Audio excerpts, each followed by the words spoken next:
சேலத்தில் குரூப் 4 விடைத்தாள்கள் அடங்கிய அட்டை பெட்டிகளில் ஆங்காங்கே உடைப்பு கண்டறியப்பட்டிருக்கிறது. இதனால் முறையான பாதுகாப்பு இந்த விடைத்தாள்களுக்கு இல்லாதது தற்பொழுது அம்பலமாகி சர்ச்சை வெடித்திருக்கிறது. இது தொடர்பான முக்கிய செய்தியை பார்த்து வருகிறோம். கூடுதல் விவரங்களை வழங்க இணைகிறார் எமது செய்தியாளர் சங்கரன். சங்கரன், வணக்கம். இந்த விஷயம் எப்படி வெளிச்சத்திற்கு வந்தது? என்னென்ன குற்றச்சாட்டுகள் தற்போது முன்வைக்கப்படுது? விரிவா பதிவு பண்ணுங்க. வணக்கம் பார்த்திபன். டிஎன்பிஎஸ்சி நடத்தக்கூடிய போட்டித் தேர்வுகள், அதே போன்று தேர்வுகளுக்கு பிறகு வெளியிடக்கூடிய முடிவுகள், பெரும்பாலான தேர்வுகள் கடந்த காலங்களில் பல்வேறு சர்ச்சைகளை ஏற்படுத்தி இருக்கின்றன. பல தேர்வுகள் சர்ச்சை காரணமாகவும், கேள்வித்தாள் முன்கூட்டியே வெளியானது உள்ளிட்ட பல்வேறு காரணங்களால் ரத்து செய்யப்பட்டிருக்கின்றன. இப்படி பல்வேறு வரலாறுகள் டிஎன்பிஎஸ்சி நடத்திய தேர்வுகளில் சர்ச்சை ஏற்பட்டிருக்கிறது.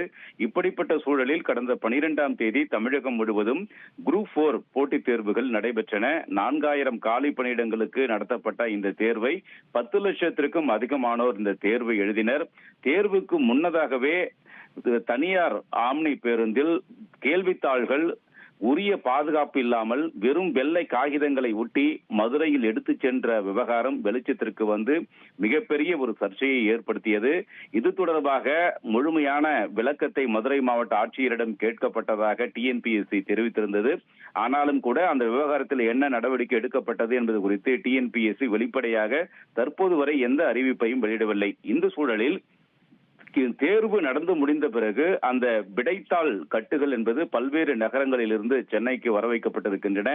சேலத்தில் இருந்து தயாரான அந்த விடைத்தாள் கட்டுகள் அனைத்தும் அட்டை பெட்டிகளில் அடைக்கப்பட்டு கொண்டு வரப்பட்டிருக்கிறது.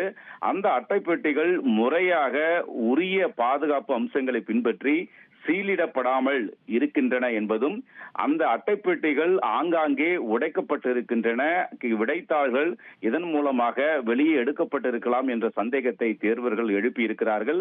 இதில் ஏதாவது முறைகேடுகள் நடந்திருக்கலாம் என்பதும் தேர்வர்களுடைய சந்தேகமாக இருக்கிறது. எப்படி முறையாக சீலிடப்படாமல் அட்டைப்பெட்டிகளில் அடைக்கப்பட்ட விடைத்தாள் கட்டுகள் அந்த அட்டைப்பெட்டிகள் எவ்வாறு உடைக்கப்பட்டிருக்கும், பிரிக்கப்பட்டிருக்கும் என்ற கேள்விகள் எழுந்திருக்கின்றன. இந்த விவகாரம், இது தொடர்பான புகைப்படங்கள் சமூக வலைதளங்களில் வெளியாகி மிகப்பெரிய ஒரு அதிர்ச்சியை ஏற்படுத்தி இருக்கிறது. நடந்தது என்ன என்பது குறித்து டிஎன்பிஎஸ்சி முழுமையாக விசாரணை நடத்த வேண்டும் என்ற ஒரு கோரிக்கையை தேர்வுகள் முன்வைத்திருக்கிறார்கள். ஏற்கனவே மதுரை விவகாரம், தற்போது சேலம் விவகாரமும் அடுத்தடுத்து வெளிச்சத்திற்கு வந்திருப்பது மிகப்பெரிய ஒரு பரபரப்பையும் சர்ச்சையையும் ஏற்படுத்தி இருக்கிறது. பார்த்திபன், நன்றி சங்கரன், உங்களுடைய விரிவான தகவல்களுக்கு. குரூப் 4 தேர்வுகள் நடந்து முடிந்த நிலையில் அந்த விடைத்தாள்களின் கட்டுகள் பிரிக்கப்பட்டிருக்கிறதா என்ற ஒரு புதிய சர்ச்சை வெடித்திருக்கிறது. விரிவான தகவல்களை செய்தியாளர் சங்கரன் வழங்க நாம் கேட்டோம். ட்ரெண்டை ஃப்ரெண்ட் ஆக்கிக்கோங்க. தந்தி டிவியின் சப்ஸ்கிரைபர்ஸ் அண்ட் ஃபாலோவர்ஸ் குடும்பத்தில் நீங்களும் இணையுங்க.